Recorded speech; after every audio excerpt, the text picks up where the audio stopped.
Pemirsa, misteri kematian seorang wanita muda yang mayatnya ditemukan di pekarangan lahan kosong di Sleman, Yogyakarta akhirnya terkuak. Korban dibunuh seorang remaja berusia 16 tahun yang masih duduk di bangku SMK.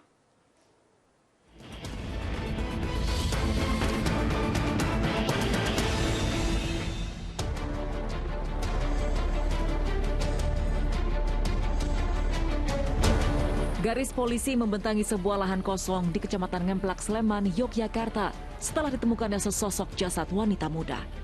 Atas temuan tersebut, polisi yang datang ke lokasi melakukan pemeriksaan untuk mengetahui penyebab tewasnya korban. Sejumlah barang bukti ditemukan polisi di sekitar lokasi. Tak ada keraguan, korban yang diketahui identitasnya berinisial ERK berusia 20 tahun, tewas dibunuh. Setelah melakukan perburuan selama 12 hari, polisi akhirnya berhasil mengungkap pelaku pembunuhan. Ternyata tersangka masih duduk di bangku SMK. Tak hanya membunuh, remaja 16 tahun itu juga ternyata memperkosa korban.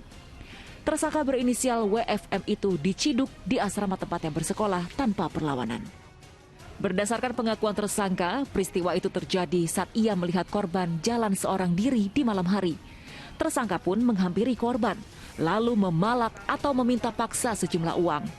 Keduanya yang tak saling kenal membuat korban tak hiraukan permintaan tersangka. Bukannya mundur, WFM malah nekat menyeret ERK ke lahan kosong dan memerkosa korban. Takut aksinya diketahui orang lain, tersangka pun menghabisi nyawa korban menggunakan sejumlah benda tajam yang ditinggalkannya di sekitar lokasi. ERK tewas dengan penuh luka tusukan dan memar di beberapa bagian tubuhnya. Di sekitar area itu terdapat besi, kemudian juga kain sarung,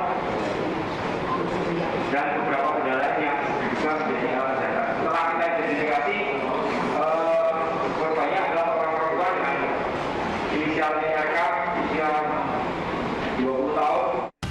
Tim aparat kepolisian bersama petugas kejaksaan menggelar rekonstruksi di lokasi kejadian.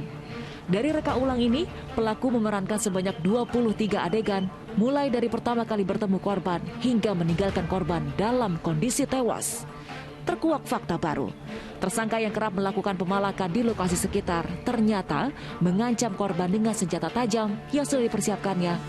Jadi dari hasil reka ulang ini, pelaku anak ini melakukan pengancaman dari awal yang bersangkutan bertemu dengan korban, kemudian masuk ke dalam semak-semak, kemudian ketika masuk dalam semak-semak tersebut yang bersangkutan melakukan pemerkosaan sambil menodongkan gunting di sana.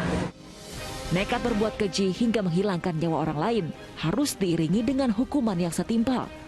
Meski masih di bawah umur, pemuda 16 tahun itu harus menghabisi masa mudanya di balik dinginnya jeruji besi dengan ancaman hukuman 15 tahun penjara. Tim Liputan melaporkan.